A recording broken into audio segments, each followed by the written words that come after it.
մեծահասակները ես կարծում եմ ազատ չեն, իրանք անկախ չեն իրանց կյանքում։ Բոլորը պատկերացնում են այսպես, որ պետք է գա ժամանակ եւ ես բարվեմ թորներով, ընտանիքով, միայն թորներով եւ ընտանիքով։ Չեմ կարծում, որ դա ճիշտ է։ Առաջի հերթին մեր տարիքի մարդկանց անկախությունն է ամենակարևորը եւ դա է մենք ինչ պիտի վաստակենք երիտասարդ տարիներում լինի անկախություն էմոցիոնալ, ֆիզիկական, ֆինանսական եւ շատ ուրիշ տեսակների օրինակ ասենք թե առողջական անկախությունը, ֆիզիկական անկախությունը ուրեմն մենք պետք է երիտասարդ տարիներից ապրենք առողջ ապրելակերպով, որ հետո մեծ հասակում երեխաներին ոնց որ ասում են բերչը դառնանք եւ կարողանանք եւ ճանապարհորդենք եւ աշխատենք նույն բանը մնացած բան է էմոցիոնալ ասենք թե մենք պետքա այդ աստիճանի կախված չենք մեր երեխաների ցանկություններից այս տարիքից ինչ որ հաճույքներ եւ երբ որ երիտասարդները չեն թույլ իհարկե իրանք մտածում են հանգած մի բան չպատահի բայց ի վերջով դա մեր կյանքն է պետք է մենք փոքրուց իրանց սովորացնենք որ մենք մեր կյանքով մենք ունենք մեր հնարավորությունները մեր կյանքի իրավունքները տնօրինելու այո մեր ժամանակը մանավանդ այս տարիքում եւ հակառակը երեխաներին միգուցե պետք է ավելի շատ անկախություն տալ փոքր տարիքից դա է մեզ պակասում եթե մենք իրանց պահում ենք լրիվ մեր հսկողության տակ իրանք է որ մեծանում են մեզ փորձում են իրանց հսկողության տակ պահել այդ ծնողներից անջատվելու գործոնն է որ Այո, արտասահմանում այդպես բան չկա, իրանք շատ ավելի իրարից ազատ են։ Չի նշանակում, որ չեն սիրում, չեն հարգում, ոչ։ Ուղղակի թողում են, որ ապրեք, ոնց որ ուզում եք։ Ձեր ընտանիքն է, ձեր հարազատներն էլ սովոր են ձեր կենսակերպին եւ որևէ անհանգստություն չունեն, ուղղակի սպասում են նոր նվերներին ամեն օր երկրից։ Այո, անպայման։ Իհարկե ամուսինս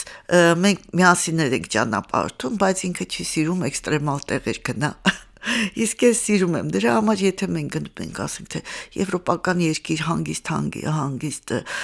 ինչ որ ծովաբան միասին ենք իսկ եթե ինչ որ հետաքրքիր տեղ է լինում ինքը չկայս ես եմ գնում մենակ անհանգստանում են այդ ինտերնետով նայում են ինքնաթիռը իջավ ինքնաթիռը բարձրացավ եւ այլ բայց ամեն ինչ նորմալ է Միշտ Մարիամ թռիչքներն ինչպես է հաղթահարում եւ կլիմայի փոփոխությունները դրա մասին իհարկե կարդում եք բայց արդեն օրգանիզմը հեշտ հաղթահարում եք Ես երիտասարդ ժամանակներին գնում էի շատ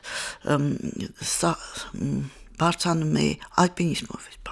եւ այդ կլիմայական փոփոխությունները կտրուկ բարձրացում կտրուկ ցուրտ կտրուկ շոկ ինձ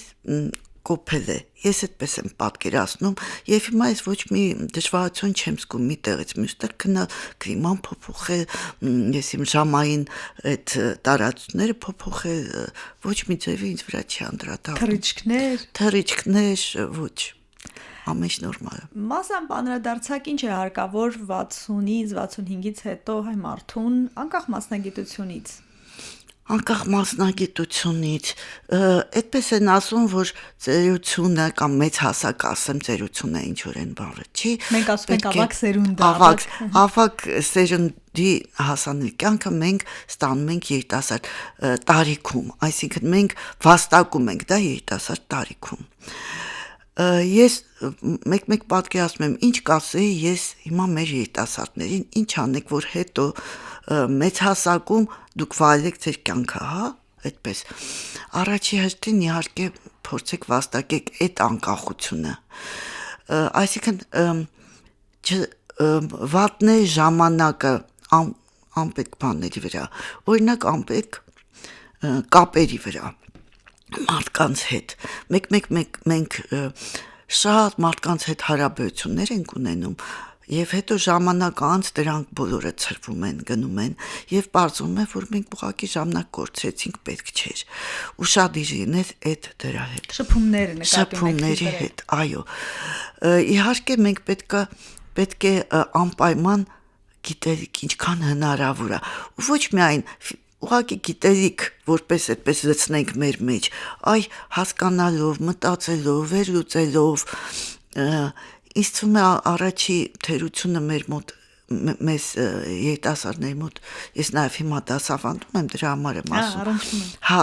այն է, որ ամեն ինչ շատ մակերեսային է։ Մի քիչ խորը լինենք, այդ մենք ամեն ինչ անում ենք ապագայի համար։ Երիտասարդ տարիքում մենք անում ենք, որ հետո եւ ֆինանսապես կախված չնենք մեր երեխաներից եւ էմոցիոնալ ամեն ձևի կախված չնենք եւ ասում են, որ մարդիկ 4-5 տարի մեկ կտրուկ փոխվում են։ Այդ գիտնականներն են այդպես գտե, որ մարդը շատ հաճախ իհարկե հիմնական բաները միգուցե չեն փոխվում մարդու բնավորությունը, բայց շատ բաներ փոխվում են եւ մենք ասենք թե չվախենանք այդ փոփոխություններից, անդադ փոփոխվենք։ Հա դե ինչ անենք, հիմա մեր մարմինը փոխվում է։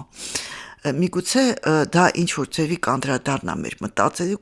մտածելակերպի վրա, մի քիչ կփոփոխվենք, չվախենանք դրանից, համակերպվենք դրա հետ, չվախենանք մեր տարիքից, ասենք թե կան չեմ հասկանում ինչի են ասում, մի ասա քո տարիքը, դու կին ես, պետք չի տարիքը ասել, ինչ զարմանալի բան է դա։ Տարիքը ոչ մի դեպքում խոչընդոտ չէ։ Տարիքը խոչընդոտ չէ ոչ մի դեպքում, կարևորը որ փորձես այդ տարիքում լինես առողջ եւ հետաքրքրասեր։ Հերարցալի։ Իսկ որպես բժիշկ նյարդաբան, որ նաև առնչվում եք դեմենցիայի հետ, Ալցհեյմերի հիվանդության հետ ու հագնացող այս թափերը հաշվի առնելով, ինչ խորհուրդ կտաք մարդկանց, որ պահից կարողանան եւ հնարավոր է արդյոք որևէ կերպ փոխել ընթացքը կամ կանխարգելել։ Ցավոք որպես նեյրոպաթոլոգ ասեմ, որ եթե խոսքը իրոք գնում է դեմենցիայի մասին, օրինակ Ալցհեյմեր հիվանդության, դա ժառանգական բան է։ Նախատրամադրվածությունը ժառանգական է։ Ճիշտ առողջ ապրելակերպը միգուցե մի քիչ դա թեթևացնի կամ ուշացնի սկիզբը, բայց գլոբալ ձևի չես կարող դրանից խուսափել, եթե դա քո գեների մեջ կա։ Եվ առայժմ ցավոք սրտի բուժում չկա, բայց Ալցհեյմերը այդքան տարածված չի, ինչքան մենք պատկերացնում ենք։ Շատ տարբեր ուրիշ դեմենցիաների տեսակներ կան, որը մարդ կարող է հետաձգի, դադարեցնի ընթացքը, հա։ Ճակատագունքային, այո, շատ ուրիշ դեմենցիաներ են, որոնք կարելի է փոխել ընթացքը։ Եվ դրա համար նորից պետք է կարդալ, լեզուներ, անգիրներ սովորել, որ այդպես դեղորայքը ցավոք սրտի շատ օգուտ չի տալիս այստեղ։ Մեր իրականությունում հաճախ առերեսվում ենք դեպքերի, երբ զավակները ինչ որ կերպ իրավունք են իրենց վերապահում, հոգատարությունից ելնելով իհարկե, ծնողներին թույլ չտալ կամ անհանգստանալ, որովհետեւ նրանք անգամ Երևանում ինչ որ միտեղ գնան 60 անց ծնողներին 70 անց։